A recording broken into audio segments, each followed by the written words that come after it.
बिस्मिल्लाहिर्रहमानिर्रहीम। अस्सलाम वालेकुम नाज़रीन, आप यूट्यूब चैनल देख रहे हैं। मैं इमरान खान हूँ। पाकिस्तान तहरीक इंसाफ के एहतजाज के बाद एक दिन गुजर गया और इमरान खान साहब का जेल में केस लगा हुआ था। जेल में जो केस था वहाँ पे क्या सूरत हाल पैदा हुई, इमरान खान साहब ने क्या कहा, ये चीज़ें मैं आपके सामने रखता हूँ। लेकिन पहले ज़रा इसको आप देख लें कि अडियाला जेल में जो तोशाखाना 2 केस है उसकी समाअत हुई और इमरान खान साहब के ऊपर फौरी तौर पर कोशिश की जा रही है कि इस एक और केस में उन्हें सज़ा दी जा सके।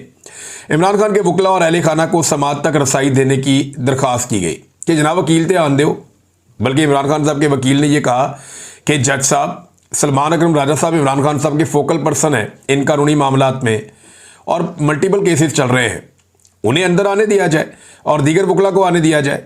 तो एक तो इमरान खान साहब के वकला और अहले खाना को समाअत तक रसाई देने की दरख्वास्त दी गई, जिस पर जज शाहरुख अर्जुमन ने जेल के बाहर मौजूद उस्मा खान को कमरा अदालत में बुलाया। इमरान खान के वकला सफाई सलमान सफदर और कौसीन मुफ्ती अदालत में पेश हुए। वकील कौसीन मुफ्ती ने नैब के गवाह पर जरा करने के लिए अदालत से मजीद वक्त मांगा, जिसकी स्पेशल प्रोसिक्यूटर उमर मजीद ने मुखालफत की और कहा कि जानबूझकर ट्रायल को तूल देने की कोशिश की जा रही है। इमरान खान की बहन कमरा अदालत में आ चुकी हैं, अब भी गवाह पर जरा नहीं की जा रही। जिन 2 गवाहों को बयान रिकॉर्ड करने के लिए तलब किया गया था वो भी मौजूद है। वकला सफाई वक्त पर कमरा अदालत में भी नहीं आते, इन्हें पाबंद किया जाए। दूसरी जानिब सलमान सफदर ने कहा कि अगर ऐसा ट्रायल करना है तो वो स्टेट कौंसल मुकर्रर करके फैसला दे दें, ना वकला आ सकते हैं ना अहले खाना और ना ही मीडिया। जज शाहरुख अर्जुमन ने जवाबन हौसला दिया है। इमरान खान और बुशरा बीबी भी कमरा अदालत में मौजूद थे। अब ये जिस तरह ट्रायल हो रहा है सारी दुनिया को पता है और पीटीआई को ये लगता है कि उनके साथ इस ट्रायल में भी माजी की तरह ज्यादती होगी।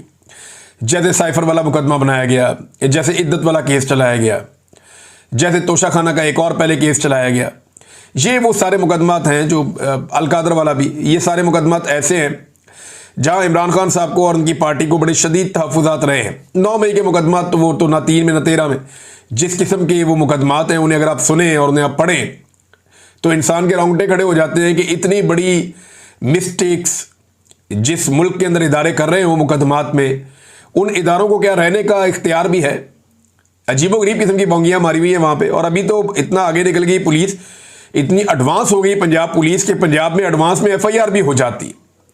वो गुज्जरपुरा की एक एफआईआर गर्दिश कर रही है, वो 4 तारीख को हो गई थी कि 5 तारीख को ये होने वाला है जनाब, पहले से हमने एफआईआर दे दी है।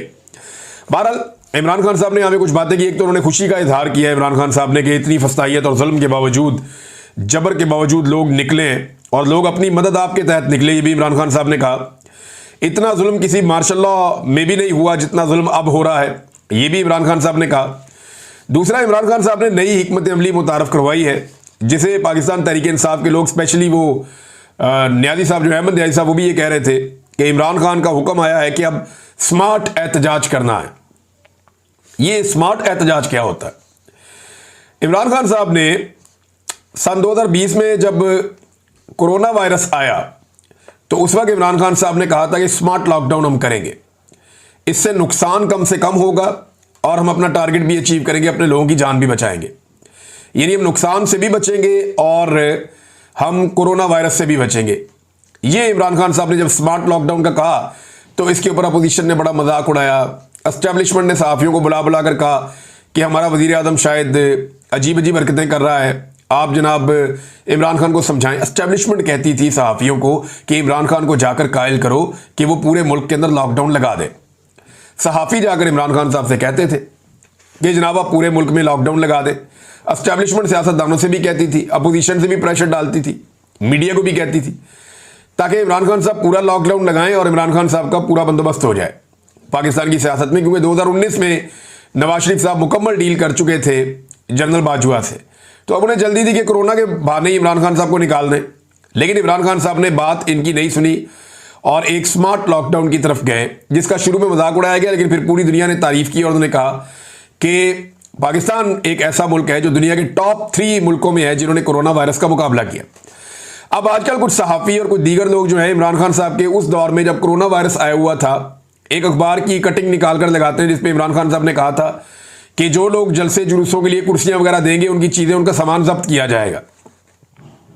और वो सहाफ़ी को लिखता है जी हम दायरों में घूम रहे हैं, कोई कह रहा है जी इमरान खान के दौर में भी ऐसा था, कोई कह रहा है जी याद माजी अजाब है यार अब। तो मैं सिर्फ याद दिलाऊं, वो कोरोना वायरस का दौर था। इमरान खान ने तो किसी भी जलसे की परमिशन देने से इनकार नहीं किया, बल्कि वो तो इन चीज़ों को बॉदर ही नहीं करते थे। कोई जलसा करना चाह रहा है, जुलूस करना चाह रहा है, जितने PMLN ने इमरान खान साहब के दौरे हुकूमत में जलसे किए, उनकी तो कोई माजी में मिसाल ही नहीं मिलती। जितने फजल रहमान साहब ने किए, पीपल्स पार्टी ने किए, इमरान खान साहब ने फ्री हैंड दिया हुआ था कि आपने जितने जलसे करने आप करें, लॉन्ग मार्चेस लेकर आने आप लेकर आए। ये जलसे भी करते थे, लॉन्ग मार्च भी लेकर आते थे। तो इमरान खान ने तो जमहूरी होने का सबूत दिया था। लेकिन इमरान खान के मुखालिफिन बहुत ही घटिया निकले और उन्होंने तमाम जमहूरी इकदार जो हैं उन्हें पामाल किया है, सिर्फ इमरान खान की मुखालफत में और उसके खौफ की वजह से, उसकी मकबूलियत की खौफ की वजह से। और उनको क्या मसला है? इन्हें लगता है जब तक इमरान खान है या उसकी मकबूलियत है, सियासत में इनकी दाल नहीं गलेगी। तो वो जनाब, वो जो कटिंग जो है वो इस वक्त पेस्ट करके तो प्रोपेगेंडा किया जाता है, वो कोरोना वायरस के टाइम की है। और आज अगर कोई मना करता है तो आप उसके साथ इसका मुवाजना नहीं कर सकते। किसी की जान बचाने के लिए आप ये कह रहे हैं कि लोगों को आप इकट्ठा ना करें। बहरहाल स्मार्ट लॉकडाउन के बाद इमरान खान साहब ने स्मार्ट एहतजाज की कॉल दी है। वो ये कहते हैं स्मार्ट एहतजाज करें, यानी आपने गिरफ्तार नहीं होना और आपका अपना नुकसान नहीं होना चाहिए, लेकिन आप हुकूमत के नाक में भी दम करके रखें। और यानी वो कहते हैं भगा भगा के मारे इन्हें। अब हमारा जो सहाफ़ी तबका है उनको आदत है देखने की कि इकट्ठा हजूम आ रहा है बहुत बड़ा, और ये हजूम आकर खड़ा हो गया, इसको हमने जनाब देखना है और यहाँ तसल्ली से खड़े होकर इनकी कवरेज करनी है, इनके इंटरव्यूज़ करने और चला देना है। अब इसके लिए मीडिया को एस्टेब्लिशमेंट की मिन्नतें करनी पड़ेंगी कि जनाब उनको इकट्ठा तो होने दें, हमने उनसे बात करनी है। एस्टेब्लिशमेंट ने सारे रास्ते बंद कर दिए हैं। अब एक ही रास्ता है पाकिस्तान तहरीक इंसाफ के पास कि वो एहतजाज करें और पुलिस के आने से पहले निकल जाएं, या रैलियां निकालें, छोटी मोटी एहतजाज करें, मुख्तलिफ शहरों में, मुख्तलिफ देहात में, अलग अलग जगह पे करें। वो उन्होंने किया है।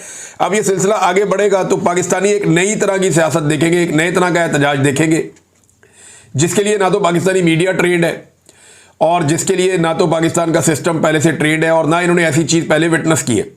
इमरान खान साहब ने पाकिस्तान की सियासत में बहुत सारी ऐसी चीज़ें मुतारफ़ करवाई जो इससे पहले नहीं थी।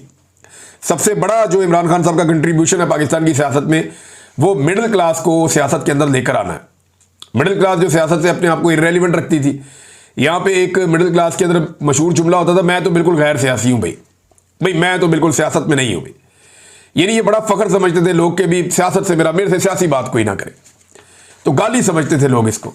तो इमरान खान साहब ने लोगों को इस तरफ तवज्जो दिलवाई, उन्हें लेकर आए और अभी वही मिडिल क्लास जो है वो गले की हड्डी बनी हुई है, ना वो निगली जाती है ना उगली जाती है एस्टेब्लिशमेंट से। ये मिडिल क्लास इतनी रेलिवेंट हो गई है कि बाकी सारे के सारे इररेलिवेंट हो गए हैं और ये पाकिस्तान चलाने वाले लोग हैं, तगड़े लोग हैं। भारत इमरान खान साहब ने अब स्मार्ट एहतजाज का हुक्म दिया अपनी पार्टी को और कहा जी भगा भगा के मारेंगे। और इमरान खान साहब का केस जो है वो अब 9 अगस्त तक मुलतवी हो गया है। इमरान खान साहब ने जो कारकर्दगी है कारकुनों की, उससे इमरान खान साहब ने कहा जी कि वो मुतमईन है। फिर एक और चीज़ जो इमरान खान साहब ने दोहराई है, बाद लोग इससे इख्तलाफ कर रहे हैं कि पाकिस्तान तहरीक इंसाफ को कोई भी मैदान खुला नहीं छोड़ना चाहिए, बल्कि जहाँ जहाँ पे ज़िमनी इलेक्शन होते हैं वो लड़ने चाहिए। मैदान तो वाकई खाली नहीं छोड़ना चाहिए और जहाँ ज़िमनी इलेक्शन होते हैं वो आपको लड़ना चाहिए। पॉलिटिकल पार्टी यही कर सकती है, मज़ीद एक्सपोज कर सकती है। लेकिन देखें अब ये करेंगे क्या? ये PTI के साथ इलेक्शन लड़ेंगे और धांधली करके इलेक्शन जीतेंगे और इलेक्शन जीतने के बाद अनाउंस करेंगे कि देखें जनाब इमरान खान की मकबूलियत ख़त्म हो गई है, मरीम नवाज ने पता नहीं कितनी खिदमत कर दी है और पता नहीं कितने लोगों के पाँव दबा दिए हैं, उसके बाद देखें अब आप ये हुकूमत बन गई और ये जनाब हमारी सीटें आ गई, अब तो अगली दफ़ा हमारी हुकूमत बनेगी। वो एक परसेप्शन बिल्डिंग करना चाह रहे हैं इमरान खान साहब, शायद उसको अवॉइड करना चाह रहे हैं कि होना तो वही है जो एस्टेब्लिशमेंट ने फैसला कर लेना, लिहाजा इसको रोका जाए। अब ये सिलसिला चलेगा कब तक? देखिए ये जो एहतजाज हो रहे हैं इनका सिलसिला चलेगा जब तक मौजूदा फौजी की आदत है। और ये मैं नहीं कह रहा, ये बहुत सारे जो टाउट्स हैं वो भी ये कहते हैं, जो फौज की तरफ से आगे खबरें देते हैं ज़राए से, वो भी ये कहते हैं कि जब तक आसिम मुनीर है तब तक आप ये सोचें भी ना कि पाकिस्तान में पाकिस्तान तहरीक इंसाफ या इमरान खान साहब के लिए कोई रास्ता निकलने वाला है। मौजूदा आर्मी चीफ अगर 2025 में नवंबर में रिटायर हो जाते हैं और एक नया आर्मी चीफ आता है तो हो सकता है कि आने वाला आर्मी चीफ जो है वो अपनी पॉलिसी को तब्दील करे और पाकिस्तान तहरीक इंसाफ के खिलाफ जो कुछ हो रहा है उस जालिमाना सिलसिले को रोके, तो चीज़ें नॉर्मल भी हो सकती हैं। लेकिन हो सकता है कि जो आए वो इस पॉलिसी को कंटिन्यू करे। अच्छा, ये भी हो सकता है कि आसिम मुनीर साहब जाएं ही ना और वही कंटिन्यू कर दें। तो अगर आसिम मुनीर साहब कंटिन्यू करते हैं तो फिर ये तो सबको पता है कि जो उनकी पॉलिसी है वो तो तब्दील होनी नहीं है। ये पॉलिसी खौफ पे मबनी है, क्योंकि एस्टेब्लिशमेंट को ये लगता है कि इमरान खान उनके रास्ते की सबसे बड़ी दीवार है और अगर उनके लिए कोई मुसीबत खड़ी कर सकता है तो वो इमरान खान है।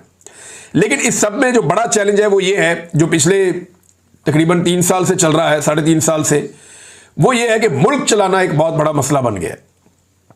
यानी मईशत ये खड़ी नहीं कर पा रहे। मईशत की हालत आपके सामने, ज़र मुबादला के ज़खायर आपके सामने, सारा लोगों का पैसा दूसरे मुल्कों का हमने लाकर जमा किया हुआ है अपने ख़जाने में। पाकिस्तान का अपना उसके अंदर कोई कंट्रीब्यूशन नहीं है। अगर ये मुल्क अपना पैसा वापस ले, जिस पे आप बहुत भारी कर्जा उसके ऊपर सूद देते हैं, अगर वो पैसा वापस लें तो आप तनख्वाहें भी अदा नहीं कर सकते। खुदा न खास्ता ये सूरत हाल पाकिस्तान की बनी हुई है। तो जो ख्वाजा आसिफ ने कहा था कि अमलन पाकिस्तान डिफ़ॉल्ट हो गया, वो बात उन्होंने उस वक्त गलत नहीं की थी। फिर महंगाई में जो इजाफा हो रहा है ये वापस नहीं हो सकता इस वक्त। चीनी की आप मिसाल ले लेना, हुकूमत की पॉलिसी की वजह से 80 रुपए किलो वाली चीनी अब 210 रुपए, 205 रुपए और बाज़ जगह पे इससे भी महंगी बिक जाती है। और आने वाले दिनों में जो चीनी इंपोर्ट की जा रही है उसके बारे में कहा जा रहा है कि वो 225 तक या इससे ऊपर जाएगी। और फिर जब पाकिस्तानी अपनी चीनी बनाएंगी, शुगर मिलें, तो वो भी मुनाफा कमा के कुछ कीमत कम भी कर देंगे, तो उस वक्त भी आवाम के ऊपर बोझ रहेगा। तो ये महंगाई कम होने वाली तो नहीं है। गुर्बत में जो लगातार इजाफा हो रहा है, लगभग आधे पाकिस्तानी अब गुर्बत की लकीर से नीचे चले गए।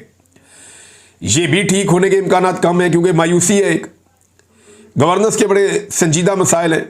हुकूमत अपना हर काम करते हुए यही सोचती है कि इमरान खान का क्या बनेगा, या इमरान खान को नीचा दिखाने के लिए वो क्या कर सकते हैं। जब आपकी सारी पॉलिसीज पाकिस्तान के 25 करोड़ अवाम के लिए नहीं, जेल में बैठे हुए एक लीडर के लिए है, तो फिर उन पॉलिसीज में खराबियां होती हैं और उनकी वजह से हालात बेहतर होने की वजह से खराब होते हैं।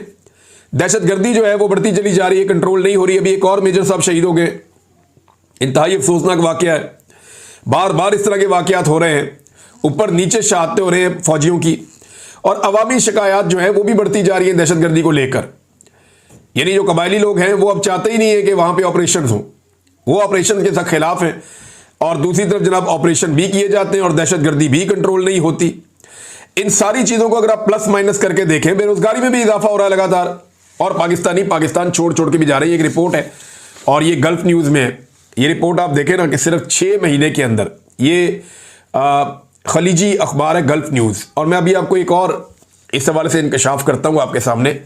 मुझे बड़ी इंपॉर्टेंट एक बात पता चली है कि जो अरब ममालिक हैं उन्होंने पाकिस्तानियों के वीज़ाज क्यों बंद किए हुए हैं, ये मैं आपको भी बताऊंगा। सिर्फ 6 महीने में 3.5 लाख पाकिस्तानी बैरून मुल्क मुंतकिल हो चुके हैं। ये खलीजी अखबार गल्फ न्यूज़ का दावा है। मुल्क छोड़ने वाले अफराद में आला तालीम याफ्ता अफराद समेत इंतहाई तकनीकी अफराद भी शामिल हैं, जबकि डॉक्टर समेत नर्सेज के मुल्क छोड़े जाने से मुल्क के निज़ाम सेहत में भी मसाइल बढ़ने लगे हैं। ज़्यादातर अफराद की तरजीह बरतानिया, कनाडा और खलीजी ममालिक हैं। अब मैं आपको बताता हूँ कि ये जो कई अरब ममालिक हैं वो पाकिस्तानियों को वीज़ा क्यों नहीं दे रहे।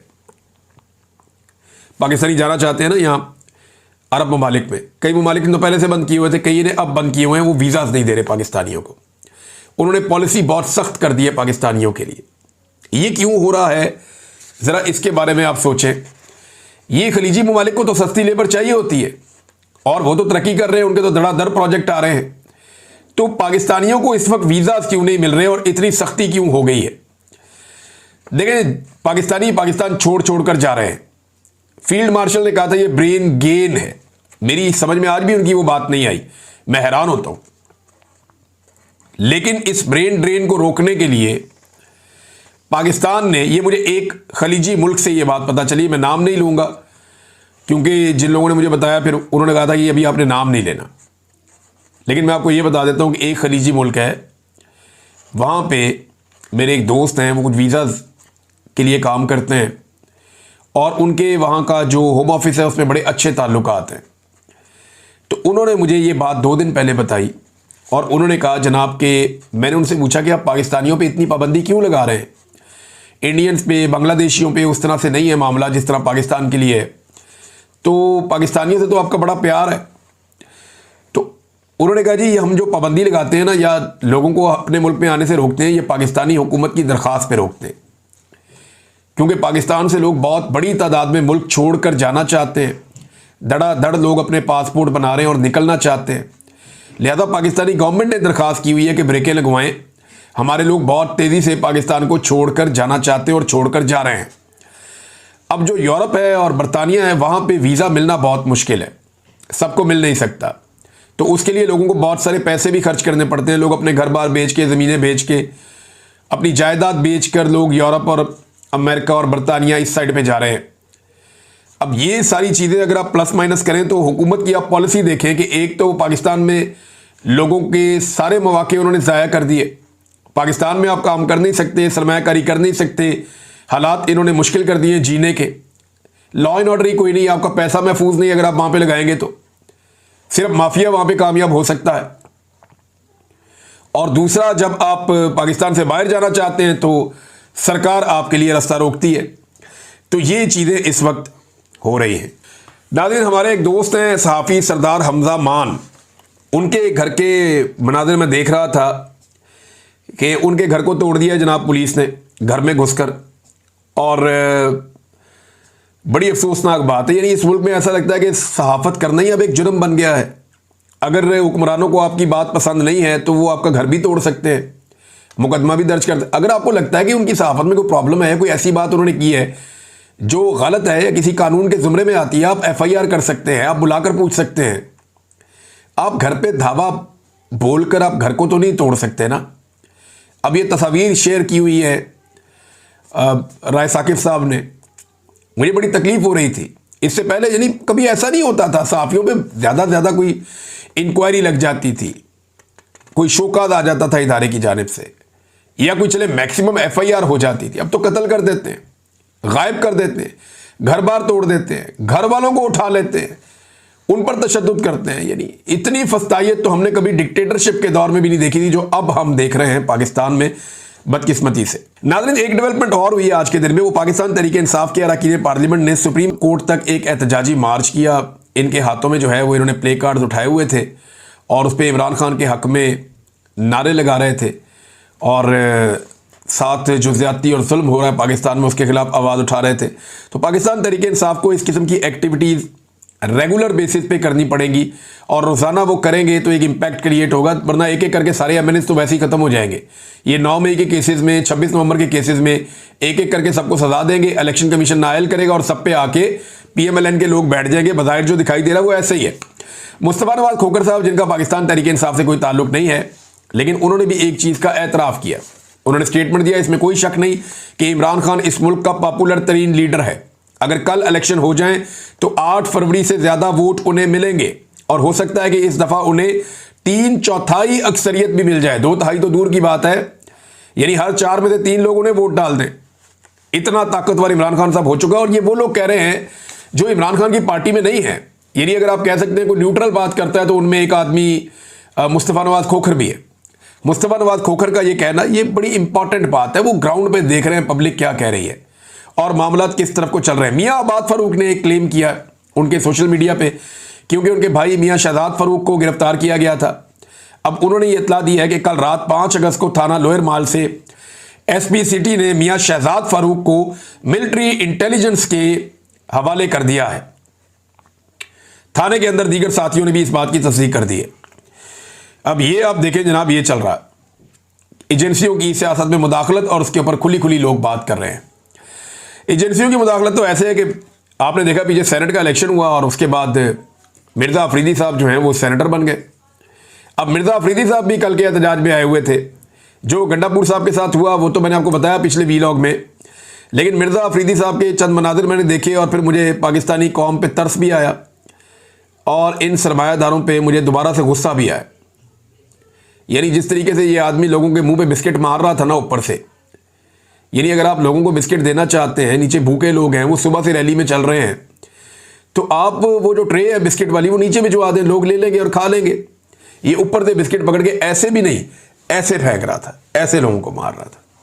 इस दिस द वे, ये कोई तरीका है? ये इंसानों को कीड़े मकोड़े समझते हैं।